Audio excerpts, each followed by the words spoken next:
सभी ऐसे पीएम किसान सम्मान निधि धारक जिनका रुकी हुई किस्तों का पैसा नहीं आ पा रहा है या फिर आपने फरवरी या मार्च के मंथ में एक नया रजिस्ट्रेशन किया है पीएम किसान सम्मान निधि योजना का लाभ उठाने के लिए, जो मोदी जी की तरफ से 6,000 हर साल सभी किसानों को मिलता है। तो मैं आपको बता दूं कि आज की इस वीडियो में मैं आपको इसका पूरा कंप्लीट प्रोसेस बताने वाला हूं कि अगर आपकी रुकी हुई किस्तें नहीं आ रही हैं या फिर आपको यह पता लगाना है कि 70वीं किस्त में आपको पैसा मिलेगा कि नहीं मिलेगा, क्योंकि बहुत सारे किसान ऐसे हैं जिनका काफी किस्तें रुकी हुई हैं या फिर कुछ ऐसे भी किसान हैं जिनका 15वीं किस्त तक का तो पैसा आया हुआ था बट 16वीं किस्त का पैसा नहीं आया, जिसके चलते वो बहुत ज्यादा डाउटफुल हो चुके हैं कि भाई हमारी ऐसी क्या प्रॉब्लम हो गई, क्योंकि हमारा तो पैसा हमको मिल रहा था बट 16वीं किस्त नहीं आई। तो आज की इस वीडियो में मैं आपको बताने वाला हूं कि 16वीं किस्त का और 17वीं किस्त का पैसा आपको मिलेगा कि नहीं मिलेगा, या फिर आपकी बची हुई रुकी हुई जितनी भी किस्तें हैं वो आपको 17वीं किस्त पर मिलेंगी या नहीं मिलेंगी। इसके लिए आपको क्या क्या चेक करना पड़ेगा, क्या क्या देखना पड़ेगा, इसका पूरा कंप्लीट प्रोसेस आज की इस वीडियो में मैं आपको बताने वाला हूं। सबसे पहले मैं आपको बताना चाहूंगा कि देखिए आपको क्या क्या करना पड़ता है। घर बैठे ही आप चेक कर सकते हैं आपके मोबाइल फोन के माध्यम से, कहीं पर भी आपको जाना नहीं पड़ेगा। आपको आज की इस वीडियो के माध्यम से आपकी पूरी स्थिति पता चल जाएगी कि आपको पैसा मिलने वाला है कि नहीं मिलने वाला है।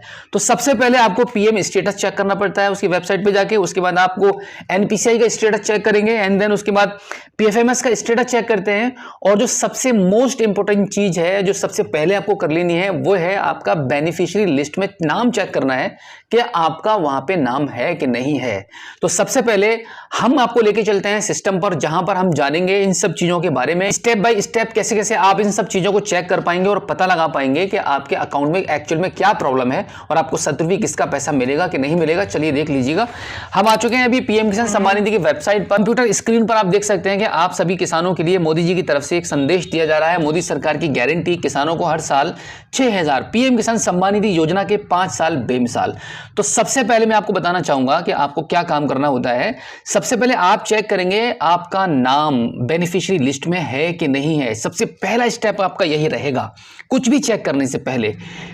तो सबसे पहले आप देखिए यहां पे आप आएंगे हम फार्मर कॉर्नर पर। फार्मर्स कॉर्नर में आप देखेंगे ये रहा आपका बेनिफिशियरी लिस्ट वाला ऑप्शन, इस पर आपको क्लिक करना होगा। यहां पर क्लिक करने के बाद आपको आपका स्टेट चूज करना है एंड देन यहां पे आप डिस्ट्रिक्ट चूज करेंगे। डिस्ट्रिक्ट चूज करने के बाद यहां पे आपका तहसील चूज करेंगे, उसके बाद आपका ब्लॉक चूज करेंगे। अब यहाँ पे आपको आपका गांव का नाम चूज करना होगा, जो भी गांव का नाम रहेगा आपका वो यहाँ पे आप नाम सर्च कर लेंगे और उसके बाद गेट रिपोर्ट पर आप क्लिक कर देंगे। गेट रिपोर्ट पर क्लिक करने के बाद आप देखेंगे यहाँ पे आपके पूरे गांव की रिपोर्ट आ चुकी है। आपके गांव में जितने लोगों को भी पीएम किसान सम्मान निधि योजना का लाभ मिल रहा है, आप देखिए 142 लोगों की लिस्ट यहाँ पे हमारे गांव की ओपन हो चुकी है। तो इस गांव के अंदर 142 लोगों को पीएम किसान सम्मान निधि का लाभ मिल रहा है। अब यहां पर मैं आपको बता दूं कि अगर आपका बेनिफिशियरी लिस्ट में नाम शो नहीं कर रहा है आपकी गांव की लिस्ट में, तो यहीं से बात क्लियर हो जाती है कि भाई आपको 17वीं किस्त का पैसा नहीं मिलेगा। इसके लिए आपको चेक करना पड़ेगा आपका पीएम किसान सम्मान निधि का स्टेटस। अब वो मैं आपको बता देता हूं कि कैसे आप स्टेटस चेक करेंगे। अब यहां पे आप गूगल पे टाइप करेंगे पीएम किसान, एंटर कर देंगे, आपकी वेबसाइट ओपन हो जाएगी। अब यहां पे आपको ये बैनर दिखाई दे रहा है, इसको आप क्रॉस कर दीजिए। अब यहाँ पे नो योर स्टेटस आपको लिखा हुआ है, यहां पे आप क्लिक करेंगे। यहां पे क्लिक करने के बाद आपको यहां पे आपका रजिस्ट्रेशन नंबर डालना होता है। अगर आपके पास रजिस्ट्रेशन नंबर नहीं है तो नो योर रजिस्ट्रेशन नंबर पे आप क्लिक करेंगे। यहां पे आपका आधार नंबर या मोबाइल नंबर डालेंगे। हम यहां पे आधार नंबर को चूज कर लेते हैं। आधार नंबर यहां पे एंटर करेंगे, कैप्चा कोड डालेंगे और गेट मोबाइल ओटीपी पर आप क्लिक कर देंगे। एक ओटीपी आपके रजिस्टर्ड मोबाइल नंबर पर चला जाएगा, बट आपको यहाँ पे ओटीपी डालने की जरूरत नहीं है। गेट डिटेल पे डायरेक्टली क्लिक करेंगे तो यहाँ पे भी आपकी डिटेल शो कर जाएगी। आप देख पा रहे हैं यहाँ पे आपका जो रजिस्ट्रेशन नंबर है वो यहाँ पे आ चुका है। इसको यहाँ से कॉपी करेंगे। पीएम किसान सम्मान निधि की वेबसाइट को हम यहाँ से दोबारा से ओपन कर लेते हैं और नो योर स्टेटस पर आप क्लिक करेंगे। यहाँ पे आपका रजिस्ट्रेशन नंबर एंटर करेंगे और यहाँ पे ये कैप्चा कोड आपको यहाँ पे फिल करना होगा, बिल्कुल ध्यानपूर्वक। कैप्चा कोड फिल करने के बाद गेट ओटीपी पर आप क्लिक कर देंगे। अब यहाँ पर आपके पीएम किसान सम्मान निधि पर जो मोबाइल नंबर रजिस्टर्ड है आपका, उस पर एक ओटीपी चला जाएगा। वो ओटीपी आपको यहाँ पे एंटर करना होगा। ओटीपी हमारे पास आ चुका है, ओटीपी हमने डाल दिया है। अब यहाँ पे गेट डेटा वाले ऑप्शन पे क्लिक कर दीजिए। अब यहाँ पे आप देखेंगे आपका पीएम किसान सम्मान निधि का जो स्टेटस है वो खुल के सामने आ चुका है। सबसे पहले जो देखने वाली बात होती है आपकी, वो होता है आपका एलिजिबिलिटी स्टेटस। तो यहाँ पे आप क्लिक करेंगे तो आपका यहाँ पे एलिजिबिलिटी स्टेटस खुल के सामने आ जाएगा। अब यहाँ पे एलिजिबिलिटी स्टेटस में आपको 3 चीजें मैंडेटरी हैं देखना। लैंड सीडिंग आपका यस होना चाहिए, आधार बैंक अकाउंट सीडिंग स्टेटस आपका यस होना चाहिए एंड देन आपका ई केवाईसी स्टेटस भी आपका यहाँ पे यस होना चाहिए। उसके बाद आप नीचे देखेंगे लेटेस्ट इंस्टॉलमेंट डिटेल्स में आपका यहाँ पे एफटीओ प्रोसीड नो आपको दिखाई देगा। कोई डरने वाली और टेंशन वाली बात नहीं है, क्योंकि यह अभी फिलहाल तो नो ही रहेगा। एफटीओ प्रोसीड का मतलब होता है फंड ट्रांसफर ऑर्डर, कि अभी अगली किस्त का टाइम नहीं है, तो इसलिए यहाँ पे पेमेंट प्रोसीड नहीं हो रहा है।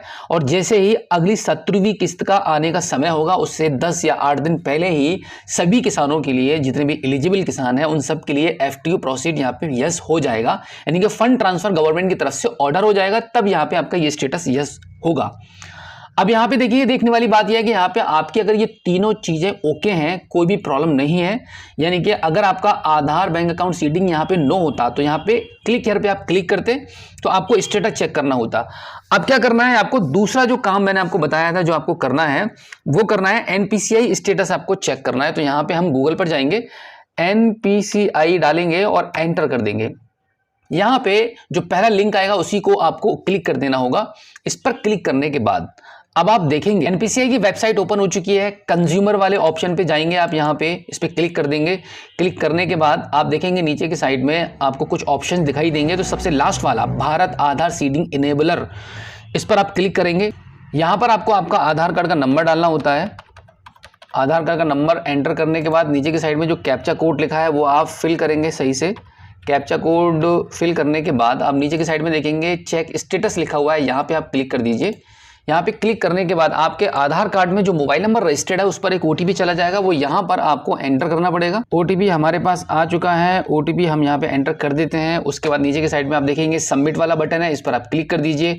इस पर क्लिक करने के बाद अब यहाँ पर आपको समझने वाली बात यह है, जो मैं आपको बात बताना चाह रहा हूँ वो यहाँ पे आप ध्यान से सुनिएगा। यहाँ पे जो सबसे ज्यादा मैंडेटरी चीज होती है वो रहता है आपका mandate flag customer consent status. अगर आपका यस है तो डेफिनेटली आपको 17वीं किस्त का पैसा आएगा और आपकी बाकी रुकी हुई किस्तें जितने भी हैं वो सब आपको दी जाएंगी।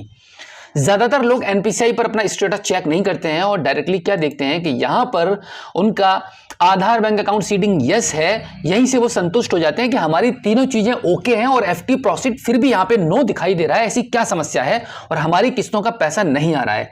तो यहां पे जब भी आप एनपीसीआई पर चेक करेंगे, अगर आपका पैसा रुक चुका है और नहीं आ रहा है, आपको पिछली बाकी काफी किस्तें आपकी रह गई हैं जो आपको नहीं मिली हैं, तो यहां पे डेफिनेटली आपका एन बना हुआ होगा।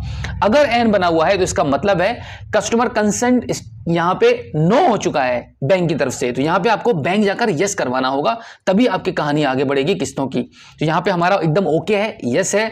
अब हम आगे बढ़ेंगे पीएफएमएस के स्टेटस पर। तो यहां पे हम गूगल पर नए पेज पर चले जाएंगे, पीएफएमएस टाइप करेंगे। पीएफएमएस लिखने के बाद एंटर कर देंगे। एंटर करने के बाद जो पहला लिंक मिलेगा उसी को क्लिक करना है। अब यहाँ पे आपकी पीएफएमएस की वेबसाइट ओपन हो चुकी है। उसके बाद पेमेंट स्टेटस पर आप जाएंगे और यहाँ पर आपको चेक करना होगा डीबीटी स्टेटस ट्रैकर, इस पर आप क्लिक कर देंगे। डीबीटी का मतलब होता है डायरेक्ट बेनिफिट ट्रांसफर। तो डीबीटी के माध्यम से ही सभी सरकारी पैसा सभी के खातों में भेजा जाता है जिनको भी सरकारी स्कीम का बेनिफिट मिल रहा होता है। तो यहाँ पे हम डीबीटी का स्टेटस चेक कर रहे हैं। कैटेगरी पे जाएंगे आप, यहाँ पे आपको आपकी स्कीम चूज करनी होगी, पीएम किसान। उसके बाद सबसे पहले आपको बेनिफिशियरी वैलिडेशन चेक करना होगा, यहां पे टिक करेंगे डीबीटी स्टेटस के नीचे। उसके बाद एंटर एप्लीकेशन आईडी पर आपका पीएम किसान सम्मान निधि का रजिस्ट्रेशन नंबर डालेंगे, जो कि हमने यहां पे एंटर कर दिया है। एंड देन उसके बाद आपका यहां पे कैप्चा कोड फिल किया जाएगा। स्क्रीन पर जो कैप्चा कोड दिखाई दे रहा है वो कैप्चा कोड भरेंगे और सर्च कर देंगे। सर्च करने के बाद अब इसको थोड़ा सा ऊपर की साइड में स्क्रॉल कीजिए। अब यहाँ आपकी डिटेल्स आपको दिखाई दे रही है, बेनिफिशियरी डिटेल्स। अब यहां पर आपको क्या चेक करना होगा, देखिए स्टेप बाय स्टेप मैं आपको बहुत ही क्लियर तरीके से बताने वाला हूं, आपको बहुत ही समझने की जरूरत है जिससे कि आपका रुका हुआ पैसा सभी आपको मिल जाए।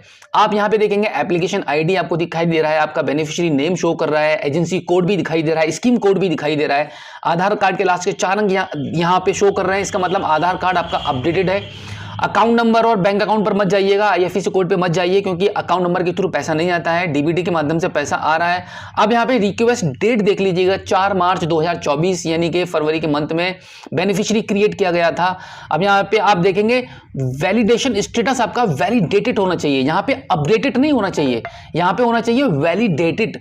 अगर यहाँ पे अपडेटेड लिखा हुआ है तो इसका मतलब आपको और थोड़ा सा इंतजार करना पड़ेगा 10 या 15 दिन का, क्योंकि अपडेटेड का मतलब है कि हाल फिलहाल में ही आपके बेनिफिशियरी को क्रिएट किया गया है, वैलिडेट नहीं हुआ है। वैलिडेटेड होगा आपका, देखिए कब वैलिडेट हुआ है, 4 मार्च 2024 को 5:13 पर ये वैलिडेटेड हुआ है। एंड देन यहाँ पे स्टेटस ऑफ बेनिफिशियरी में देखेंगे क्रिएटेड, यानी कि बन चुका है। अब यहाँ पे अप्रूव्ड बाई एजेंसी भी देख लीजिए, अप्रूव्ड बाई एजेंसी में अप्रूव्ड लिखा हुआ है 5 मार्च 2024 में, ठीक है। तो इस प्रकार से आपकी सभी डिटेल्स होना चाहिए। और एरर डिस्क्रिप्शन बहुत ही इंपॉर्टेंट है आप सभी के देखने के लिए। यहां पर कुछ भी नहीं लिखा हुआ होना चाहिए, अगर कुछ भी लिखा हुआ होगा तो वो आपको समस्या में डालेगा। और आप यहां देखिएगा जो भी लिखा हुआ है उसके हिसाब से आपको पढ़ के काम करना होगा। कोई भी प्रॉब्लम रहती है अगर आपकी पीएफएमएस की साइट पर, तो यहां पर आपको मेंशन कर दिया जाता है कि आपको उसमें ये प्रॉब्लम है, ठीक। तो ये हो गया।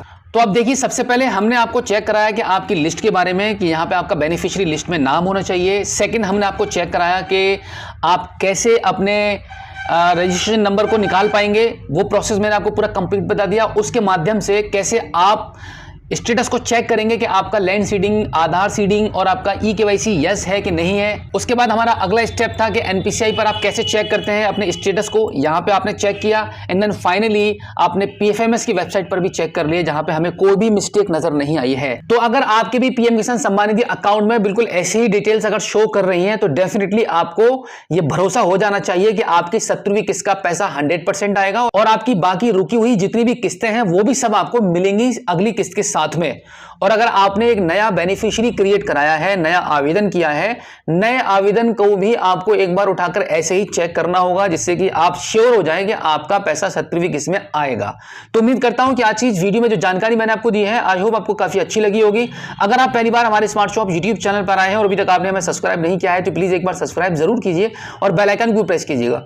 तो चलिए दोस्तों, मिलते हैं आपसे किसी और एक अगली वीडियो में एक नई जानकारी के साथ, एक नई अपडेट के साथ और एक नए जोश के साथ। तब तक के लिए जय हिंद।